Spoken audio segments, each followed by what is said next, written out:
next 2 weeks is to stop talking so much about Donald Trump. They seem more obsessed with Donald Trump than they seem obsessed with gaining power in order to improve the lives of the average American. They need to be talking to the average American, not about Donald Trump. People know who he is. They have their opinions about who he is.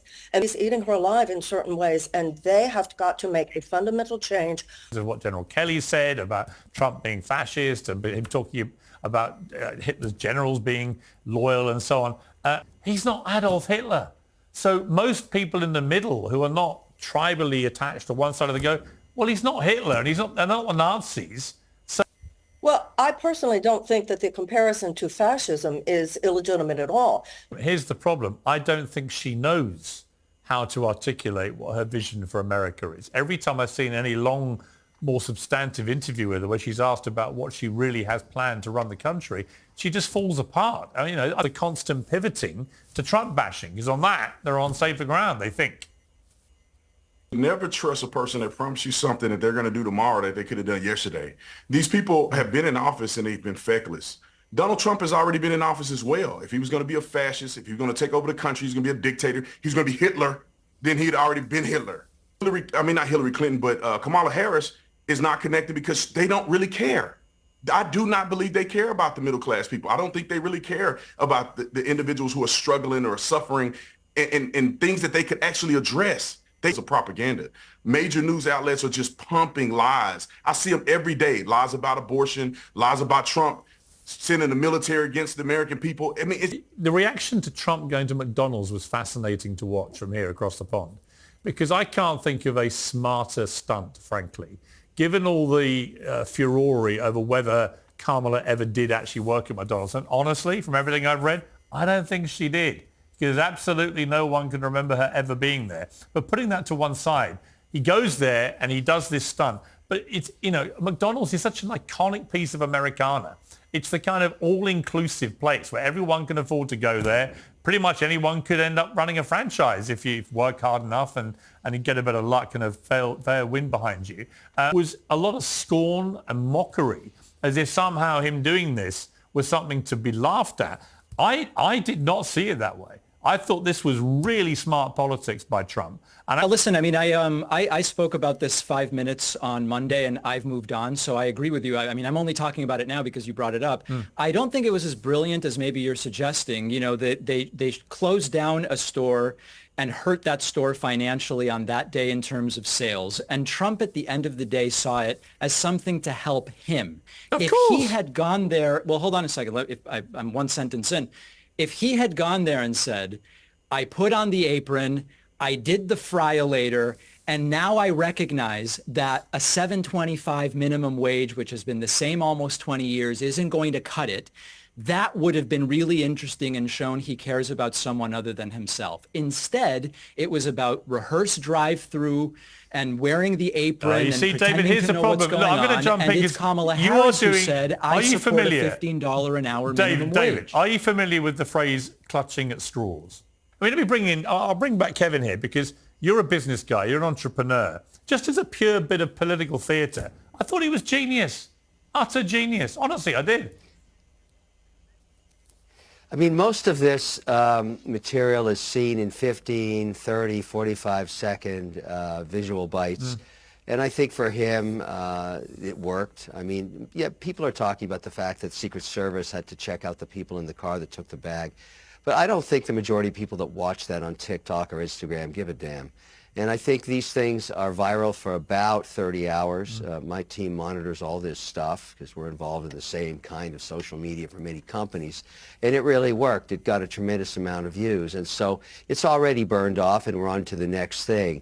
But Trump has become masterful at mastering the art of holding on to viral videos for longer than almost anybody else. And some of the things he says are outrageous, and people have known him now for close to 9 years. And if you hate him, you hate him. It just doesn't matter at this point. I have the same divide in my own family. I mean, I got a family cut in half. I have to listen to this stuff every night at dinner as one side blasts the other. But that is the American kitchen table today, literally days away. I think the takeaway from this election that is going to be looked at for a long time if the Democrats lose, and the history that will be made is circumventing the democratic system by actually not allowing the democracy to choose the next leader after Biden was stepped aside or was pushed aside, whatever you want to call it. Would be a huge mistake if she loses, because she was not a successful candidate in 2019. She was not a successful candidate in 2020. And if she's not a successful candidate now, it'll be because the same reason that 88% of investment advisors can't beat the S&P 500, Obama can't beat the index that is made by his own democracy, his own Democratic convention. He picked her. Maybe Hillary Clinton picked her. Maybe some movie stars picked her. We simply don't know. She was anointed, and if she fails, it's their fault. Yeah. And by the sheer volume of very different kind of media stuff that Trump's been doing, culminating, of course, in the big one, which is Joe Rogan on Friday, but doing lots of other interesting ones, some that wouldn't be that well known, perhaps, to people who are not in that podcast community and so on. And you're apparently one of the driving forces behind this. So what's the strategy? Well, I think the strategy is reaching an audience that maybe isn't being recognized, or an audience that loves Trump and they're just not being acknowledged.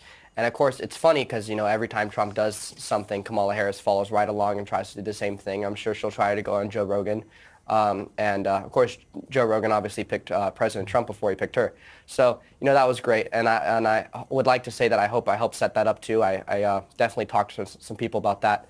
But I think it's great, and I think it's reaching those audiences that aren't being reached, and a whole generation that is tired of being kicked around, tired of being told that we're stupid by Kamala Harris.